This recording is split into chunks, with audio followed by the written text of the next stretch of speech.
Sebastian, thank you very much. We are ready. Very good. Well, welcome to everyone, wherever you are, whatever time it is.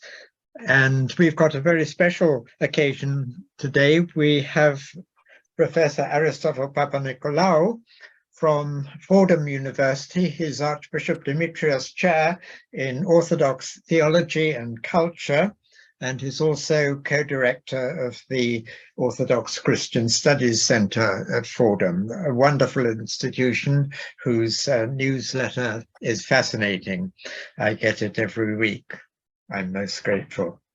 Well, he is going to introduce a reading from Dostoevsky. His talk is called Returning the Ticket, God and Evil, in Dostoevsky's The Brothers Karamazov. So, Aristotle, over to you. Thank you.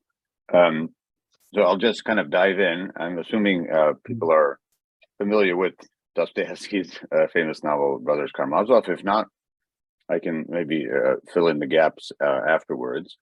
And of course, this is a very famous scene of Alyosha and Ivan, which actually is so famous that Penguin Books has like a small little publication of just this section.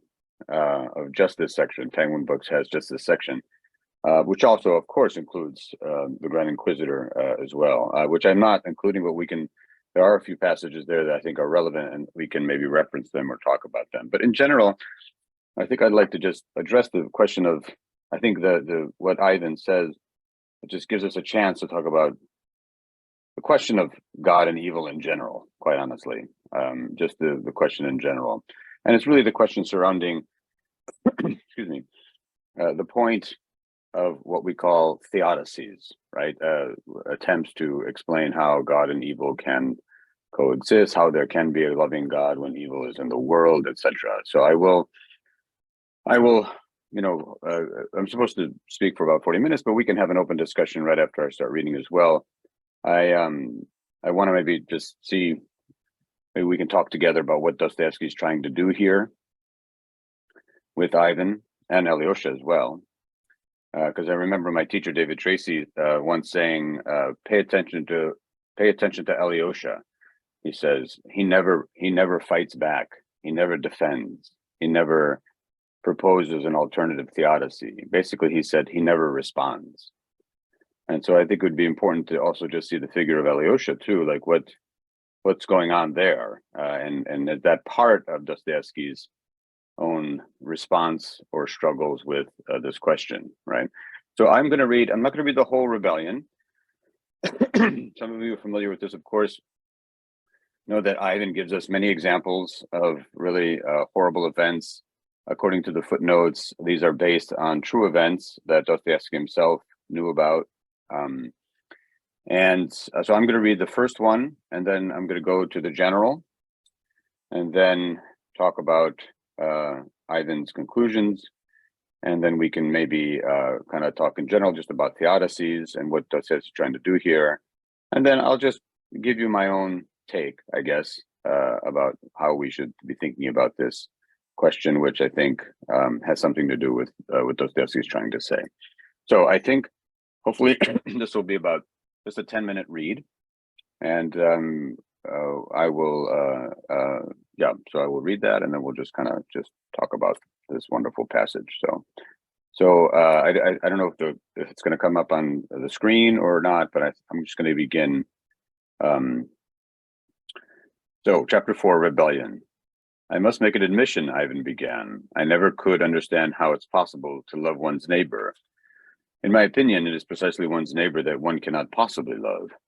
Perhaps if they weren't so nigh, I read sometimes, somewhere about John the Merciful, some saint, that when a hungry and frozen passerby came to him and asked to be made warm, he lay down with him in bed, embraced him, and began breathing into his mouth, which was foul and festering with some terrible disease. I'm convinced that he did it with the strain of a lie, out of love enforced by duty, out of self-imposed penance. If we're to come to love a man, the man himself should stay hidden, because as soon as he shows his face, love vanishes. Sounds a lot like Derrida. The elder Zosima has the elder Zosima has spoken of that more than once, Alyosha remarked. He also says that a man's face often prevents many people who are as yet inexperienced in love from loving him. But there is still much love in mankind, almost like Christ's love. I know that, Ivan. Well, I don't know it yet, and I cannot understand it, nor can a numberless multitude of other people along with me. The question is whether this comes from bad qualities in people or is inherent in their nature. In my opinion, Christ's love for people is in its kind a miracle impossible on earth. True, he was God, but we are not gods. Let's say that I, for example, am capable of profound suffering, but another man will never be able to know the degree of my suffering, because he is another and not me. And besides, a man is really willing to acknowledge someone else as a sufferer, as if it were a kind of distinction. And why won't he acknowledge it, do you think? Because I, for example, have a bad smell, or a foolish face, or once stepped on his foot? Besides, there is suffering and suffering. Some benefactor of mine may still allow humiliating suffering, which humiliates me, hunger, for example. But a slightly higher suffering for an idea, for example, no, that he will not allow, save perhaps on rare occasions, because he will look at me and suddenly see that my face is not at all the kind of face that he fancies a man should have who suffers, for example, for such an idea. And so he at once deprives me of his benefactions, and not even from the wickedness of his heart. Beggars, especially noble beggars, should never show themselves in the street. They should ask for alms through the newspapers. It's still possible to love one's neighbor abstractly, and even occasionally from a distance, but hardly ever up close. If it were all as it is on stage in a ballet, where beggars, when they appear, come in silken rags and tattered lace and ask for alms dancing gracefully, well, then it would still be possible to admire them, but still not to love. But enough of that. I simply wanted to put you in my perspective. I meant to talk about the suffering of mankind in general, but better, let us dwell only on the suffering of children. That will reduce the scope of my argument about 10 times.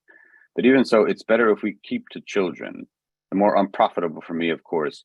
But first, one can love children even up close, even dirty or homely children. It seems to me, however, that children are never homely. Second, I will not speak of grown-ups because apart from the fact that they are disgusting and do not deserve love, they also have retribution. They ate the apple and knew good and evil and became as gods. So let me go to the next page. And they still go on eating it. But little children have not eaten anything and not yet guilty of anything. Do you love children, Alyosha? I know you love them, and you'll understand why I want to speak only of them now. If they too suffer terribly on earth, it is of course for their fathers. They are punished for their fathers who ate the apple. But that is reasoning from another world. For the human heart here on earth, it is incomprehensible. It is impossible that a blameless one should suffer for another, and such a blameless one. Marvel at me, Alyosha. I too love children terribly, and observe that the cruel people, passionate, carnivorous, Karamazovian, sometimes love children very much.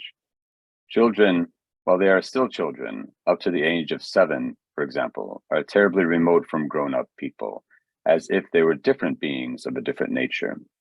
I knew a robber in prison. He happened in the course of his career, while slaughtering whole families in the houses he broke into and robbed at night, to have put the knife to several children as well.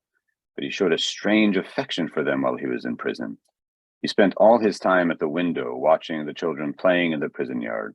He trained one little boy to come to his window, and the boy got to be very friendly with him. Do you know why I'm saying all this, Alyosha? I somehow have a headache, and I feel sad. You have a strange look as you speak, Alyosha observed anxiously, as if you were in some kind of madness. By the way, a Bulgarian I met recently in Moscow, Ivan Fyodorovich went on, as if he were not listening to his brother, told me how the Turks and Circassians there in Bulgaria have been committing atrocities everywhere, fearing a general uprising of the Slavs. They burn, kill, rape women and children. They nail prisoners by the ears to fences and leave them like that until morning. And in the morning they hang them and so on. It's impossible to imagine it all. Indeed, people speak sometimes about the animal cruelty of man, but that is terribly unjust and offensive to animals. No animal could ever be so cruel as a man, so artfully, so artistically cruel. That's just a wonderful line. A tiger simply gnaws and tears, that is all he can do. It would never occur to him to nail people by their ears overnight, even if he were able to do it. These Turks, among other things, have also taken a delight in torturing children, starting with cutting them out of their mother's wombs with a dagger, and ending with tossing nursing infants up in the air and catching them on their bayonets before their mother's eyes. The main delight comes from doing it before their mother's eyes. But here is a picture that I found very interesting. Imagine a nursing infant in the arms of its trembling mother surrounded by Turks. They've thought up an amusing trick. They fondle the baby. They laugh to make it laugh, and they succeed. The baby laughs.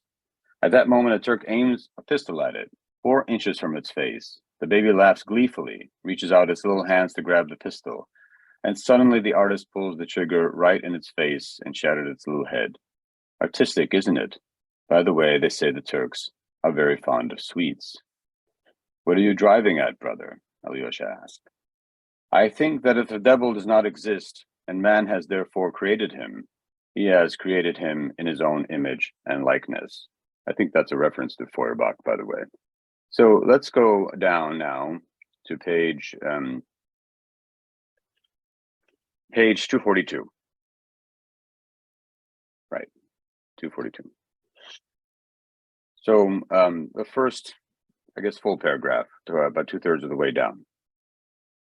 One more picture, just one more for curiosity, because it's so typical, and above all, I just read it in one of the collections of our old documents, the archive, Antiquities or somewhere. I'll have to check the reference. I even forgot where I read it. It was in the darkest days of serfdom, back at the beginning of the century, and long live the liberator of the people. There was a general at the beginning of the century, a general with high connections and a very wealthy landowner, the sort of man, indeed, even then they seem to have been very few, who, on retiring from the army, feels all but certain that his service has earned him the power of life and death over his subjects. There were such men in those days. So this general settled on his estate of 2,000 souls, swaggered around, treated his lesser neighbors as espongers and buffoons. He had hundreds of dogs in his kennels and nearly 100 handlers, all in livery, all on horseback. And so one day a house serf, a little boy, only 8 years old, threw a stone while he was playing and hurt the paw of the general's favorite hound. Why is my favorite dog limping? It was reported to him that this boy had thrown a stone at her and hurt her paw. So it was you. The general looked the boy up and down. Take him. They took him from his mother and locked him up for the night.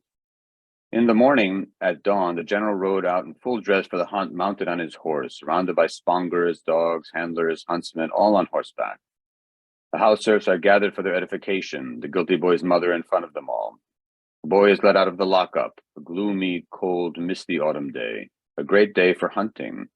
The general orders them to undress the boy. The child is stripped naked. He shivers. He's crazy with fear. He doesn't dare make a peep. Drive him, the general commands.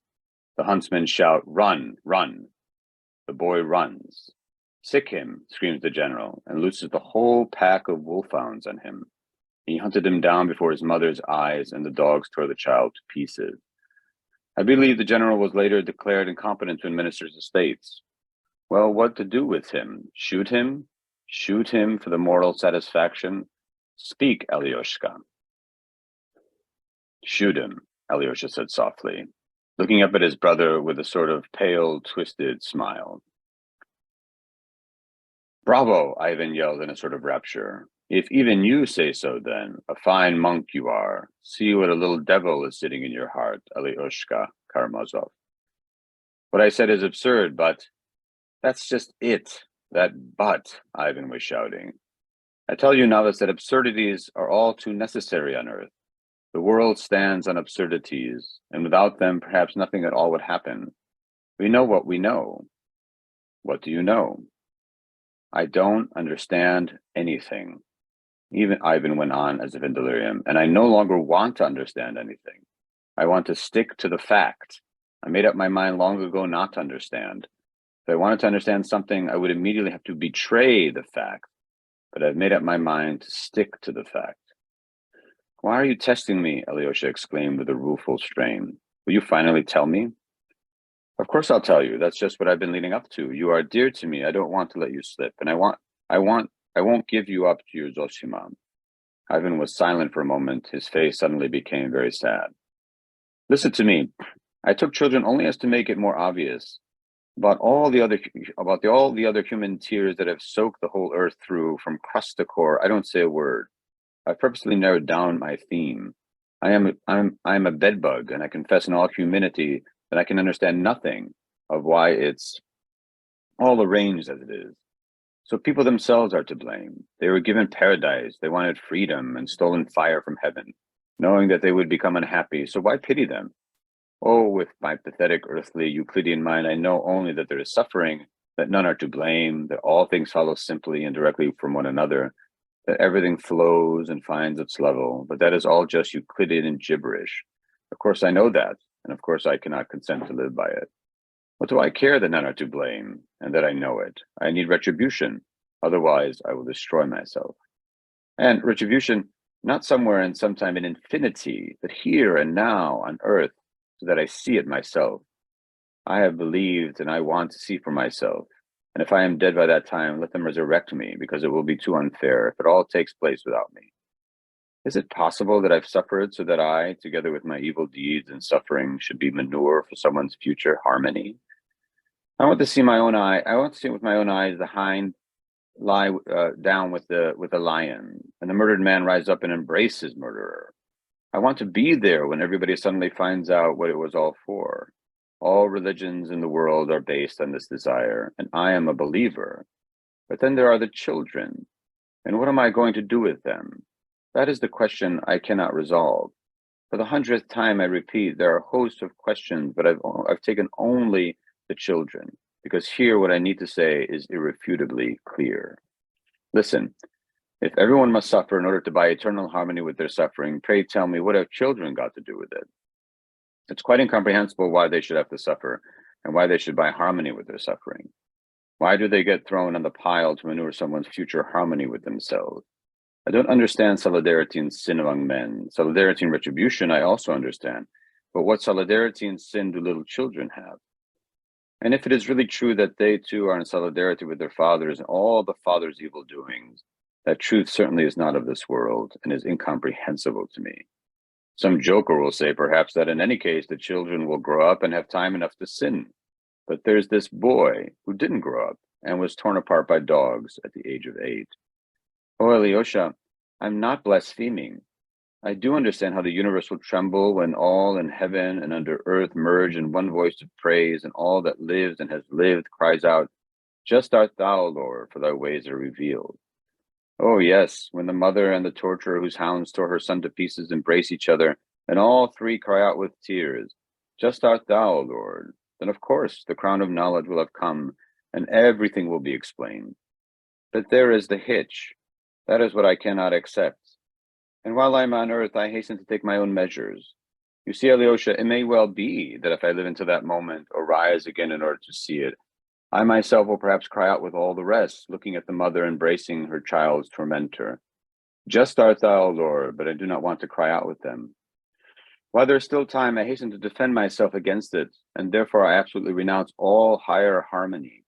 It is not worth one little tear of even that one tormented child who beat her chest with her little fist and prayed to dear God in a stinking outhouse with her unredeemed tears. Not worth it, because her tears remain unredeemed. They must be redeemed, otherwise there can be no harmony.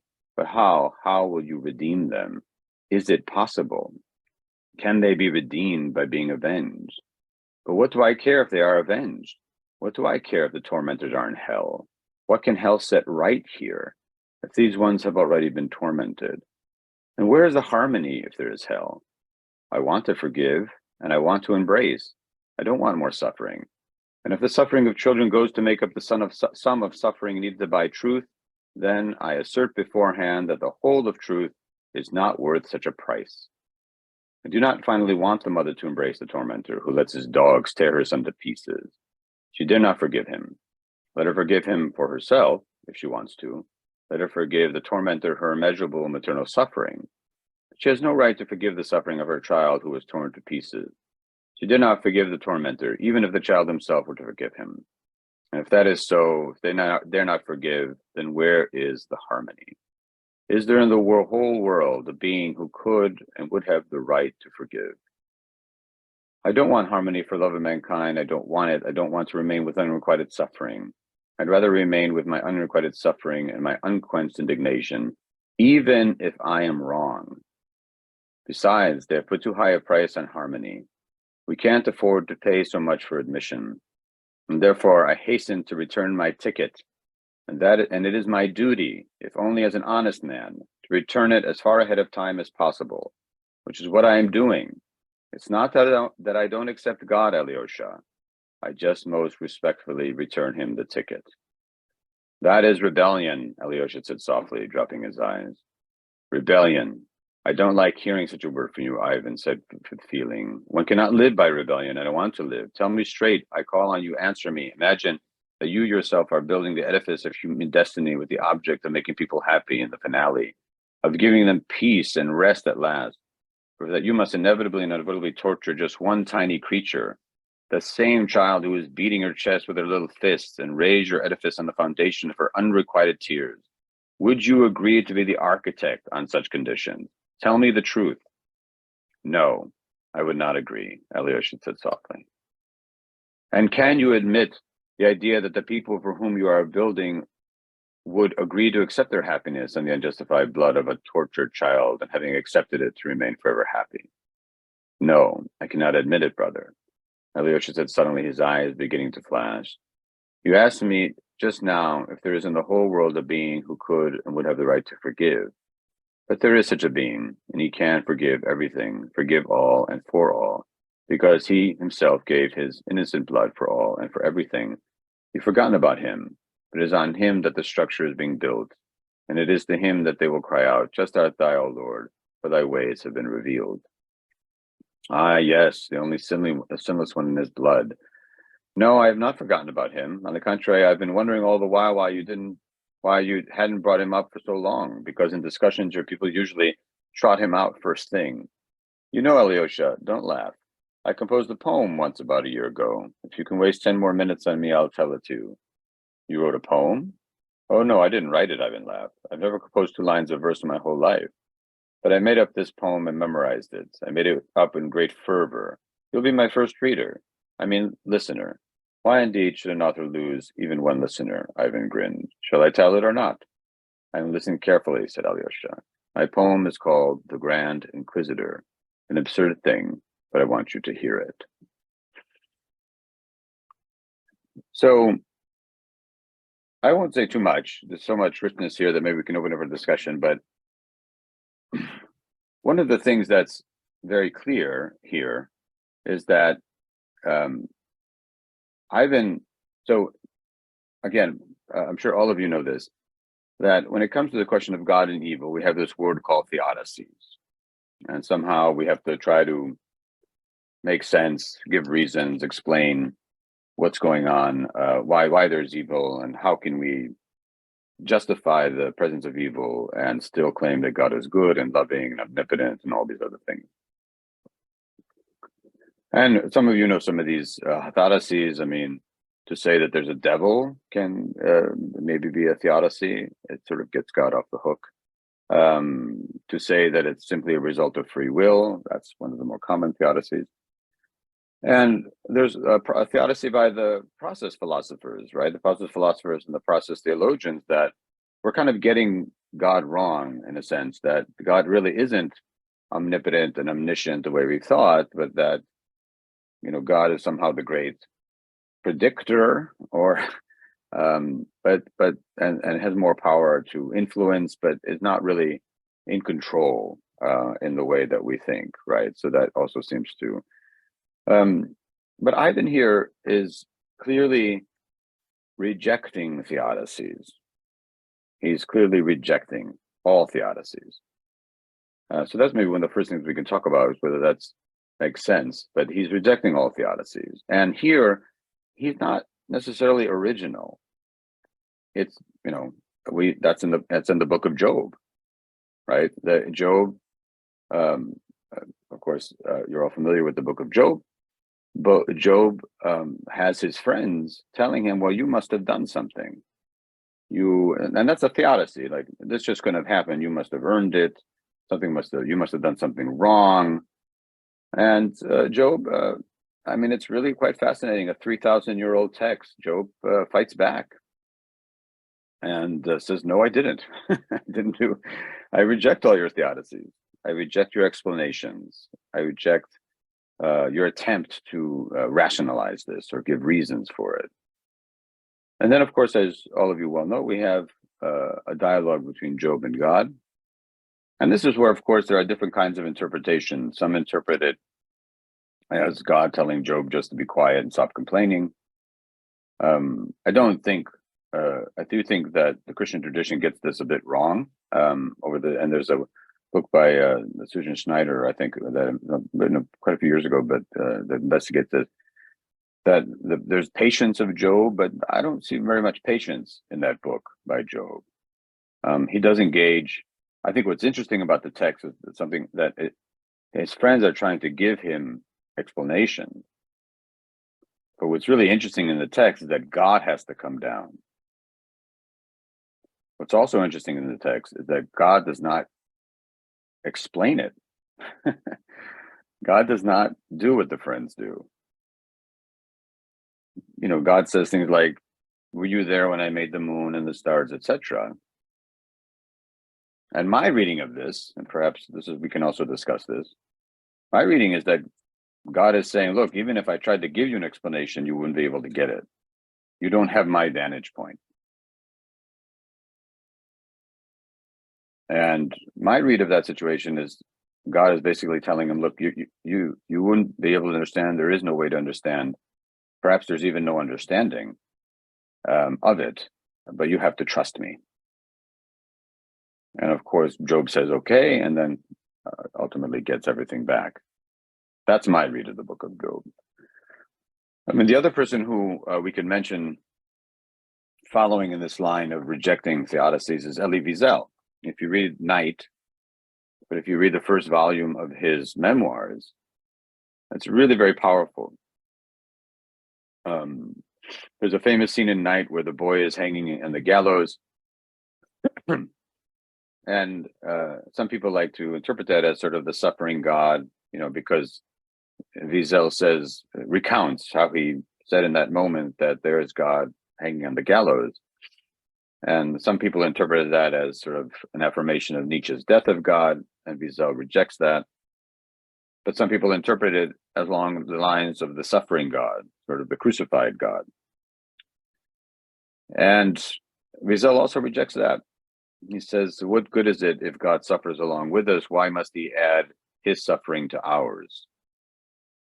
And then Wiesel says something really, really, really powerful.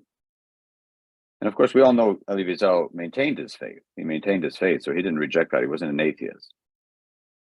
But he said something really possible. He said, if God were to come down and give me an explanation of why the Holocaust happened, I think I would reject it. I mean, that's a very powerful statement. Even if God and God's self were to come down and say, here's the explanation, Wiesel would say, I don't care, I reject that. So I think what the general point I'm trying to make here is, when it comes to the question of God and evil, we think we have to have the right explanation, the right answer, the right theory, right? Maybe even the right theology. But we have clear witnesses in human thought, tradition, even, our own tradition with the book of Job. Here, Dostoevsky, I include as a great thinker within our tradition, that simply reject this move. They reject it. Not only that, but I read in this passage that Dostoevsky thinks it's actually kind of dangerous, right? And that's where, going back, and I'll just say a couple of things and then I'll stop. And then back on page 243, when Ivan says, about 2/3 of the way down, he says, I don't understand anything. And I no longer want to understand. See, that's what Theodices try to do. They try to give us understanding as if our faith somehow were based on that. I no longer want to understand. I want to stick to the facts. I made up my mind long ago not to understand. if I wanted to understand something, I would immediately have to betray the fact. That line, betray the fact. The way I read it is that what Dostoevsky's saying through Ivan is that Theodices are betrayals to the victims. The attempt to explain it is to some extent almost a betrayal, a misremembering of the horror that victims experience. It's kind of like they're more for us than anything. It's kind of like this. Maybe I'm being a little too simplistic. It's kind of like, yeah, the Holocaust happened, but that but, right? See, that's where he says, I see it's that but. He doesn't want that but.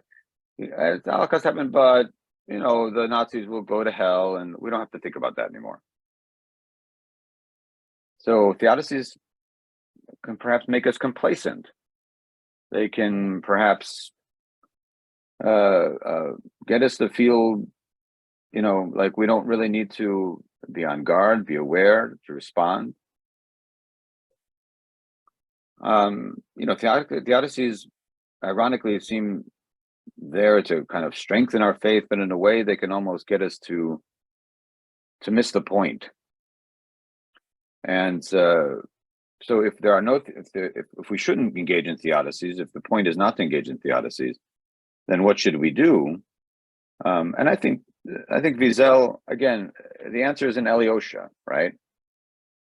In as much as humanity is capable of being artistically cruel, and that's such a great line, right? I mean, artistically cruel. I mean, we always talk about what differentiates humans from animals is our reasoning capacity, our will, but really what differentiates humans from animals is part of what differentiates us is our capacity to be artistically cruel, right? And so I think in the person of Alyosha, Alyosha is the response. In other words, that insofar as humans have the capacity to be cruel, they also have the capacity to be like Alyosha, right? To be like Alyosha and to be like Zosima, that there are Alyoshas and Zosimas in the world. And their presence really is the only response to evil. And you see that throughout the text. Alyosha is like a magnet of goodness. Everybody just wants to latch onto him, right? And Visel in the same way. Visel writes Night the way he does because he wants to evoke a memory that would cause people to feel empathy as much as they can, and to be the kinds of people that wouldn't allow something like this to happen again. I think what Visel fears most is not getting the right theory, but of losing the memory of the Holocaust, losing the memory in such a way that we don't respond and allow it to happen again.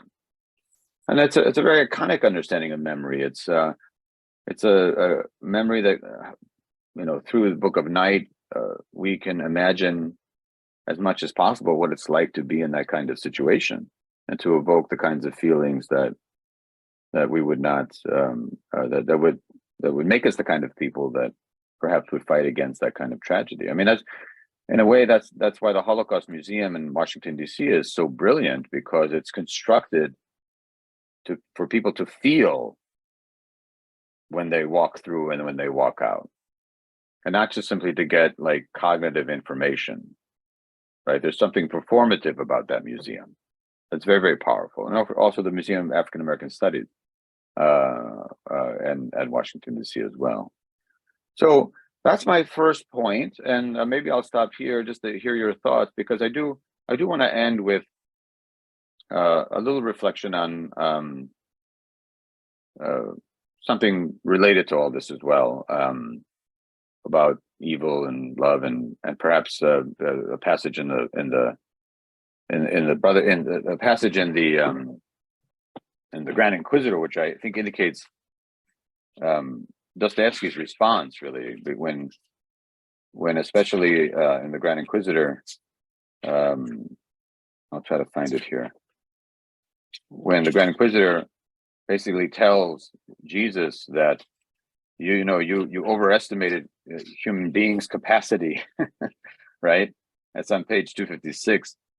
to come down from the cross, and we will believe that it is you. You did not come down because, again, you did not want to enslave man by a miracle, and thirsted for faith that is free, not miraculous.